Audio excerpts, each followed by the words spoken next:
네, 여러분 안녕하십니까. 연일 고생이 많으신데요. 캄보디아 문제 때문에 오늘 왔습니다.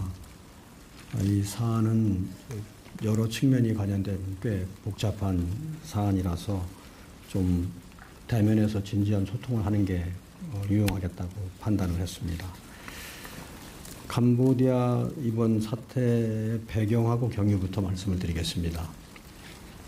캄보디아 스캠 산업에는 지금 다양한 국적의 한 20만 명 정도가 종사하고 있다고 알려져 있고, 여기에 한국을 포함한 전 세계를 대상으로 온라인 스캠 범죄가 이루어지고 있습니다.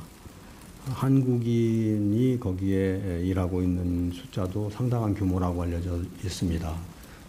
정확한 숫자는 잘 알 수 없지만 대체로 우리 국내 관련 기관에서는 1000명 남짓이라고들 보고 있습니다.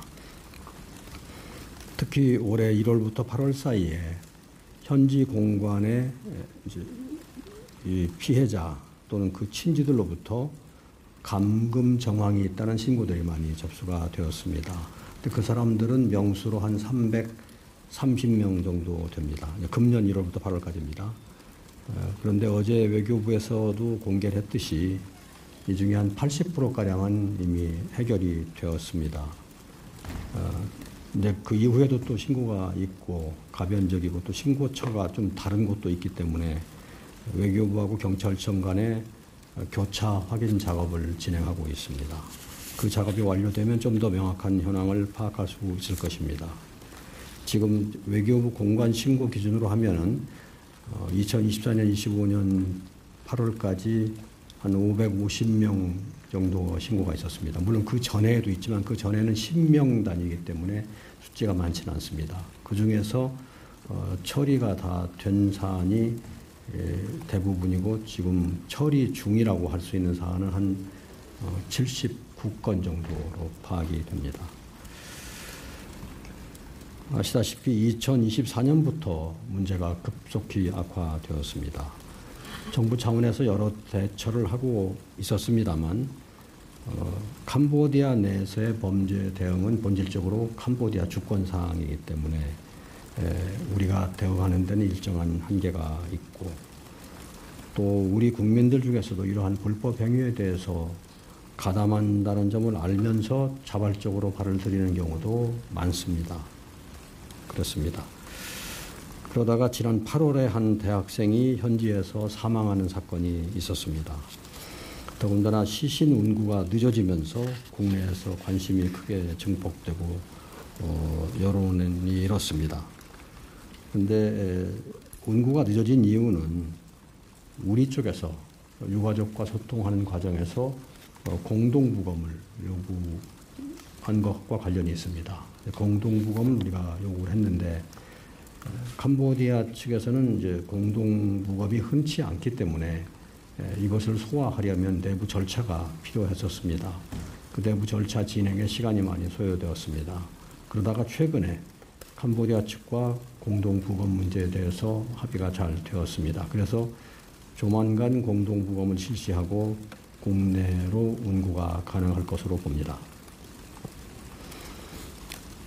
그동안에 우리 이 문제를 이제 종합적으로 대처하기 위해서 어떻게 해왔나, 그리고 앞으로 어찌 할까에 대해서 좀 말씀을 드리겠습니다. 무엇보다도 캄보디아 측과 양자 협의를 통해서 협조를 얻는 것이 관건입니다. 어저께 대통령 지시가 있어서 오늘 정부의 합동 대응팀을 급파하기로 했습니다. 오늘 저녁에 외교부의 2차관과 경찰청의 국수본부장 그리고 법무부 인사 등으로 구성된 정부 합동팀이 출국할 예정입니다. 이 팀은 캄보디아 정부의 고위급 인사를 두루 면담해서 사태 해결을 위한 방안을 협의할 예정입니다. 그리고 최근에 한국과 캄보디아 간의 스캠 공동 TF 발족이 합의가 되었습니다. 그래서 이것을 적극 운영하고 또 캄보디아 경찰 당국 내에 코리아 데스크를 설치하는 방안도 논의를 할 것입니다. 이러한 양국 사법당국 간의 협력을 통해서 범죄를 저지른 사람은 적극 단속을 하고 피해자가 있으면 신속히 구출하는 노력을 계속해 나가고자 합니다. 동시에 캄보디아 측의 치안 역량 강화를 위해서 ODA를 통한 지원도 계속 노력해 나갈 것입니다. 그리고 대사관의 인력도 증원해 나가고자 합니다. 한편 우리 정부로서는 지난 7월과 9월 캄보디아 측의 2차례 단속 결과로 검거된 우리 국적 범죄 혐의자 60여 명을 조속히 한국으로 송환하는 데 우선순위를 두고 있습니다. 무엇보다도 범죄 현장으로부터 이들을 신속히 이격시키는 것이 필요합니다. 국내로 송환한 후에는 조사를 해서 범죄의 연루 정도에 따라서 사법적인 조치를 취할 것입니다. 지금 가장 중요한 일 중에 하나는 현재도 그 안에서 감금 상태에 있을 가능성이 있는 또 소재가 파악되지 않은 분들을 신속히 한국으로 귀국시키는 겁니다. 이러한 전반적인 노력을 위해서 캄보디아 당국과 적극적인 공조체제를 구축하는 것이 중요하다고 봅니다. 여기까지는 이제 캄보디아와 현지에서의 처리를 어떻게 할 것인가 하는 것이고요. 이에 못지않게 중요한 것이 국내에서의 조치입니다. 왜냐하면 국내에 캄보디아 스캠 산업에 유인될 소지들이 여전히 남아있고 심지어는 대사관에서 도움을 주어서 한국으로 돌아온 사람 중에 다시 캄보디아로 가는 자발적으로 재입국해서 온라인 스캠 센터로 돌아가는 경우도 확인이 되고 있습니다. 그래서 국내에서 다시 캄보디아의 스캠 산업에 유인되는 그러한 가능성을 최대한 예방하고 억제하는 노력을 해야 한다고 봅니다. 이에 필요한 여러 가지 행정적인 조치들도 강구해 나가고자 합니다. 물론 또 캄보디아 측에 대해서도 거기에서 범죄를 저지르고 추방 이력이 있는 사람들이 다시 입국할 수 없도록 그 협조를 구하고자 하는 노력도 하겠습니다. 그리고 무엇보다 자발적으로 고수익 일자리에 현혹되어서 캄보디아를 찾는 일을 막는 것이 필수적입니다. 범부처 차원에서 엄중한 처벌도 하고 또 이를 예방하는 노력도 하고 억제하는 노력도 적극 기울여 나갈 예정입니다.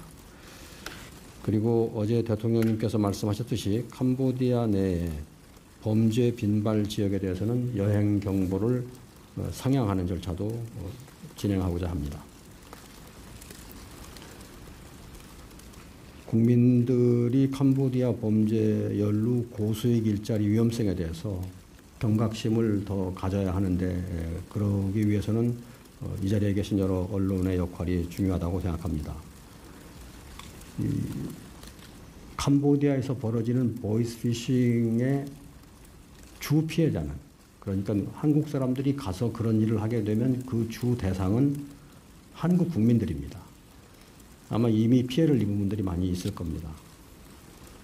정부 차원에서 우리 국민들이 빠른 시간 내에 상황을 전반적으로 이해하고 안심하실 수 있도록 계속해서 여러분들께 설명을 드리겠습니다.